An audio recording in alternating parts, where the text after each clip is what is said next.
Friends எல்லோரும் எப்படி இருக்கீங்க? இன்றைக்கி நான் பண்ணது காலிஃப்ளவர் சில்லி. வாங்க எப்படி பண்ணலான்னு பார்க்கலாம். செம்ம டேஸ்ட்டாக இருந்துச்சு. ஒரு மிக்சியில் இஞ்சி, பூண்டு, பச்சை மிளகா, தண்ணி ஊற்றி இந்த பக்குவத்தில் அடைச்சி வச்சுக்கோங்க.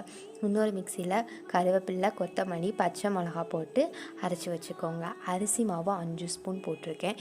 கார்ன்ஃப்ளவர் மாவு 5 ஸ்பூன், கடலை மாவு 4 spoon, chicken masala, chicken 65 masala கொஞ்சம் அதிகமாக போட்டுக்கோங்க. 1 ஸ்பூன் வத்தப்பொடி, 1 ஸ்பூன் மிளகுத்தூள், 1 ஸ்பூன் சீரகத்தூள் போட்டிருக்கேன். தயிர், லெமன் ஜூஸ். ஓகே, அடுத்து 2 எக் போட்டிருக்கேன். நம்ம அரைச்சி வச்சு தான் சேர்த்துக்கலாம். இஞ்சி, பூண்டு, கருவேப்பிலை, கொத்தமல்லி அரைச்சி வச்சுருக்கோம்ல, அதை நான் போட்டாச்சு. போட்டுட்டு உப்பு போட்டுக்கோங்க. நம்ம வேக வச்சு காலிஃப்ளவரும் போட்டாச்சு.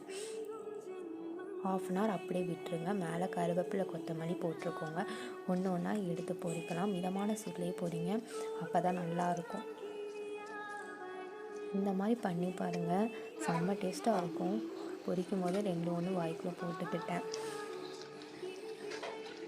கடையில் வாங்கினா கூட இந்த அளவு டேஸ்ட்டாக இருக்காது. பண்ணி பார்த்துட்டு எப்படி இருக்குன்னு சொல்லுங்கள். தேங்க்ஸ் ஃபார் வாட்சிங்.